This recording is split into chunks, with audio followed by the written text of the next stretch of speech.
ஒரு ஆள் வந்து நல்லா பழகுவாருங்க. நல்லா சூப்பரா பழகுவாரு. அப்பாடா! ரொம்ப நாளுக்கு அப்புறம் ஒரு நல்ல மனுஷன் கிடச்சிருக்காரு, நல்ல ஃப்ரெண்டு கிடச்சிருக்காரு அப்படின்னு நினச்சி பழகிட்டு இருப்போம். திடீர்னு பார்த்தீங்கன்னா, ஒரு ரூ. 5000 ஒரு கைமாத்தான் குடாம்பாரு.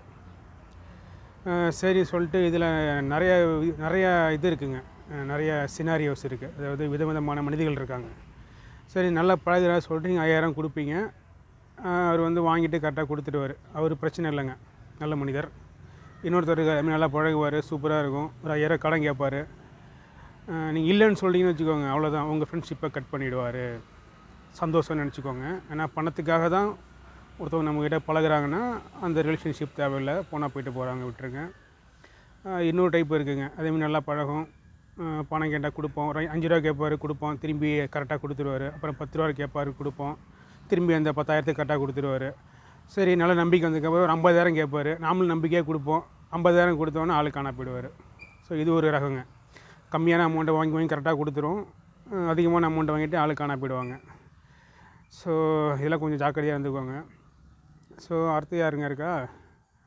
அடுத்தது அதாங்க, முக்கால்வாசி பேர் எப்படின்னா இந்த பணத்துக்காகவே தான் பழகுவாங்க. கடன் கிட்ட இல்லைன்னு சொல்லிட்டிங்கன்னா அவங்கள்ட்ட பேச மாட்டாங்க.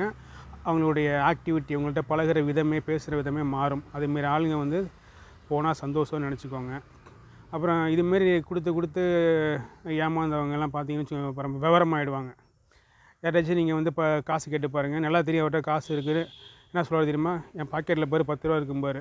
இல்லைன்னா நானே உங்ககிட்ட கேட்கலான்ட்டு இருந்தேன் அப்படிம்பாரு. இல்லாட்டி பாரு 100 ரூபா தான் இருக்கும்பாங்க.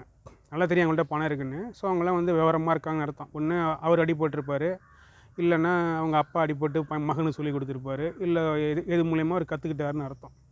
ஸோ ஃபைனலாக என்னென்னா, இந்த பணத்துக்காக பழகுறவங்கள்ட்ட வந்து கொஞ்சம் ஜாக்கிரதையாக இருங்க. அவங்க வந்து பணம் கேட்டு இல்லைன்னு சொல்லிட்டாங்கன்னா அந்த உறவு மட்டும்தான் கட் ஆகும். நீங்கள் பணத்தை கொடுத்தீங்கன்னா பணமும் வராது, உறவும் வராது, ரெண்டும் போயிடும். அதனால் வந்து கொஞ்சம் ஜாக்கிரதையாக இருந்துக்கோங்க. நன்றி.